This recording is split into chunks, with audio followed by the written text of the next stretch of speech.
यदि आपको दो टेस्ट ट्यूब में अम्ल और क्षार दिया जाए और आपको पता करना हो कि किसमें अम्ल है और किसमें क्षार है, तो आप कैसे करेंगे? तो चलिए आज इसके लिए मैं आपको एक आसान तरीका बताता हूं। क्या आपको पता है प्याज का उपयोग करके भी हम लोग अम्ल और क्षार में अंतर स्पष्ट कर सकते हैं। कोई भी पदार्थ जो अम्ल या क्षार के संपर्क में आने पर जिसका गंध या तो समाप्त हो जाए या गंध कम हो जाए, तो उस प्रकार के सूचक को गंधीय सूचक कहते हैं। प्याज, लौंग का तेल इत्यादि गंधीय सूचक का उदाहरण है। चलिए अब हम लोग समझते हैं कि प्याज की सहायता से कैसे हम अम्ल और क्षार का पता लगा सकते हैं।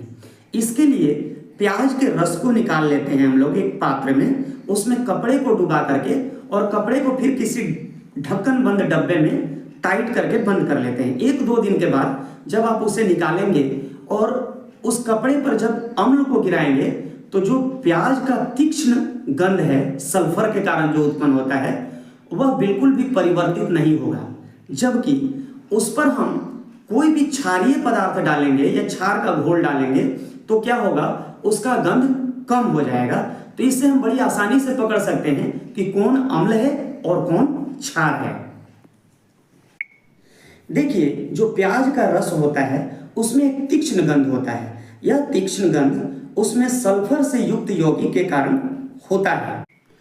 प्याज के रस में थायोलेट नामक केमिकल पाया जाता है, साथ ही साथ सल्फेट होता है और सल्फॉक्साइड नामक केमिकल पाया जाता है।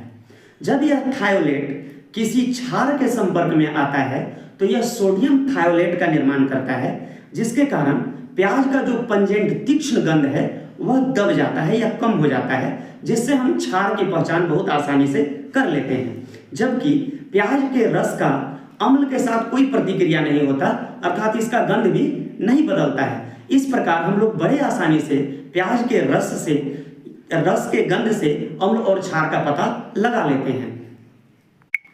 अब आप समझ गए होंगे कि प्याज का रस जो है कैसी एक गंधीय सूचक के भांति कार्य करता है और आपका कॉन्सेप्ट क्लियर हो गया होगा। धन्यवाद।